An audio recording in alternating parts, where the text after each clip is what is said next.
네, 안녕하세요. 정의로운시의 양승호 보좌관입니다. 지금부터 대통령 윤석열, 국방부 장관 김용현 내란죄 혐의 공수처 고발 기자회견을 시작하도록 하겠습니다. 오늘 참석하신 분들 소개해드리겠습니다. 더불어민주당 정의로 의원님 나오셨습니다. 그리고 사법정의 바로 세우기 시민행동 김한매 대표님 나오셨습니다. 사생의 법률 대리인 박광훈 변호사님도 함께 자리해 주셨습니다. 그럼 기자회견문을 낭독하도록 하겠습니다. 안녕하십니까. 대한민국을 더욱 정의롭고 민주적인 사회로 만들기 위해서 노력하고 있는 사법정의 바로 세우기 시민행동입니다. 지난 밤에 정말로 많은 일이 있었습니다. 제 생애에 두 번째 계엄령을 목격하였습니다. 수많은 일들이 있었지만 지난 밤처럼 충격적이고 영화 같고 꿈 같은 일은 없었습니다. 잘 아시는 바와 같이 저희 모두 그러했을 거라고 생각을 합니다. 저 개인적으로도 새벽에 아내가 저에게 이렇게 말했습니다. 새 아이는 내가 잘 돌볼 테니 당신은 어서 대피하세요. 실화냐는 느낌이 들 정도로 제 아내의 말을 저는 심각하게 받아들일 수밖에 없었습니다. 그리고 제가 이렇게 답변했습니다. 지금 이 나라가 한 사람의 잘못된 지도자로 인하여 이런 고통을 당하는 국민적 고통 속에서 나만 혼자 대피하는 것은 맞지 않고 아이들도 아빠가 이러한 부당한 탄압에 희생이 되는 것을 자랑스러워할 것이다 라고 답을 했습니다. 이러한 일이 대통령과 고위공직자들을 고발하는 시민단체 입장에서 보면 현실화 되었습니다. 오늘 저희 단체는 온 국민의 충격과 분노와 경악을 담아 금일 대통령 윤석열, 국방부 장관 김용현, 그리고 행안부 장관 이상민을 내란죄 혐의로 공수처에 고발합니다.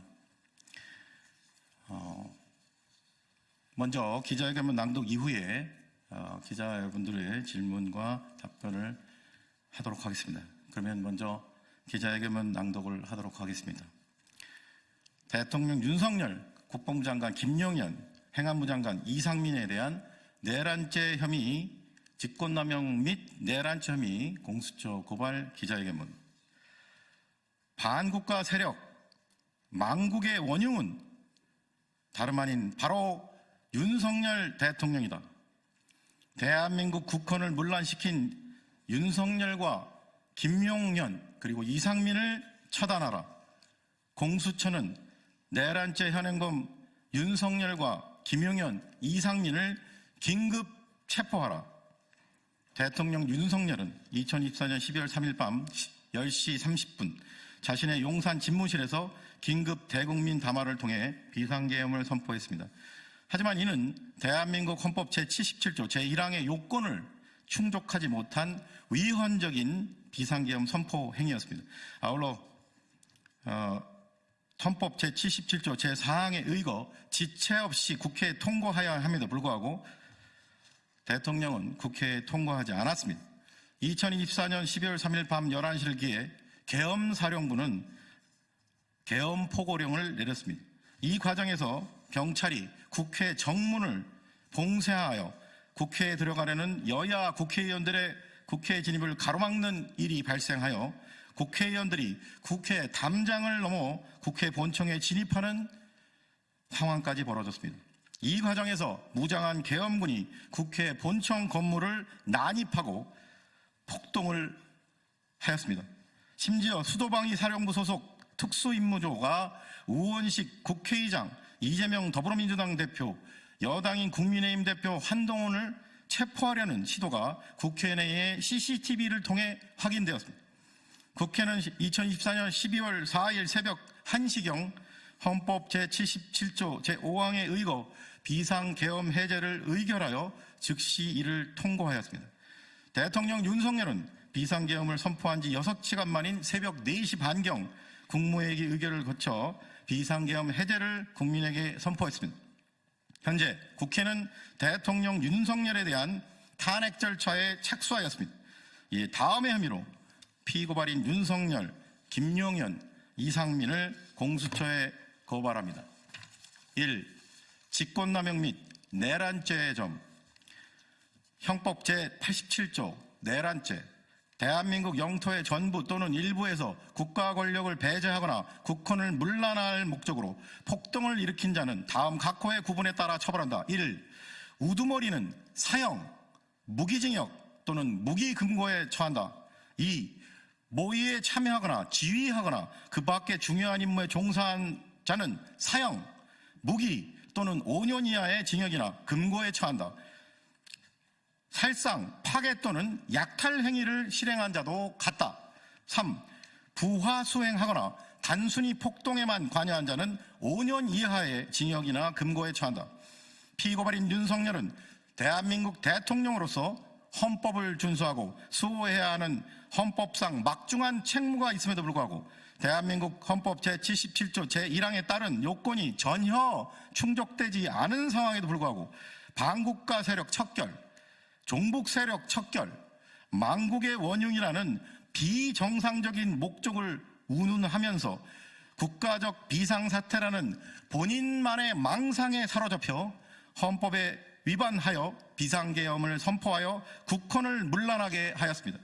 아울러 헌법 제77조 제4항에 따라 지체 없이 국회 비상계엄 선고를 통과해야 함에도 불구하고 2024년 12월 4일 새벽 1시경 국회가 비상계엄 해제 요구안을 의결하는 시점까지도 통과하지 않았습니다. 심지어 계엄법에 따라 비상계엄 선포에 관련하여 국무회의를 거쳐야 함에도 불구하고 다수의 국무위원들이 반대함에도 불구하고 대통령이 독단적으로 비상계엄 선포를 강행하였습니다.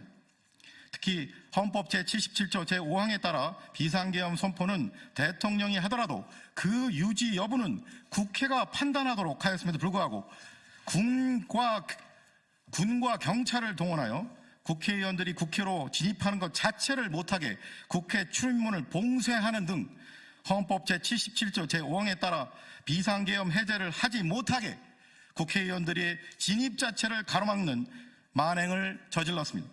아울러 부장한 계엄군이 국회 본청을 난입하는 등 폭동을 저질러 국권을 문란하게 할 목적으로 국회의 기능을 마비시키려 시도했습니다.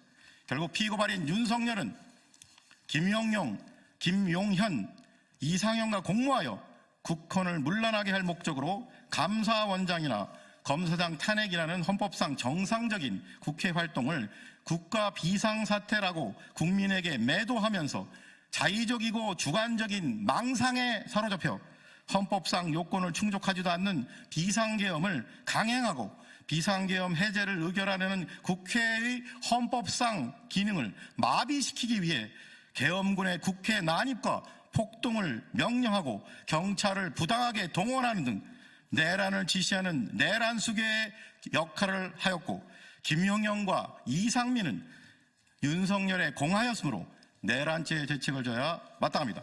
예비처럼 피고발인들을 고발하오니 법 앞에 평등이라는 헌법 규정이 국민의 한 사람인 현직 대통령과 장관들에게는 달리 적용되어 형사사법 시스템에 대한 국민의 신뢰를 더욱 붕괴시키는 일 없도록 피고발인들의 혐의에 대해 철저히 수사하고 엄중히 처벌하여 주기를 사법정의를 바라는 수많은 국민을 대신하여 강력히 촉구하는 바입니다.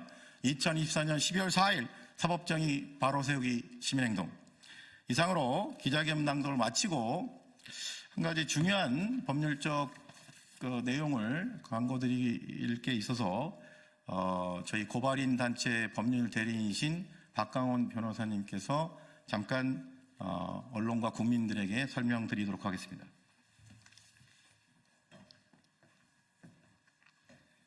네, 사생 법률 대리인 박강원 변호사입니다. 고발인 단체에서 수사기관에 내란죄로 윤석열 대통령을 고발을 하는데 이제 수사 범위 개시에 관한 또 논점이 문제가 될 수 있어서 이거에 대해서 한 말씀을 드리겠습니다. 공수처법 제2조 제4호 라목에 직권남용죄에 해당되는 범죄자와 직접 관련성이 있는 죄면 역시 수사를 할 수 있다고 규정되어 있는 바 직권남용죄와 내란죄로 고발하는 이 사건은 공수처의 수사 범위에 해당이 됩니다. 그래서 이를 수사기관에서 고려하시어 철저한 수사를 진행하여 엄중한 법의 심판을 받게 하여 주시기를 바랍니다. 네.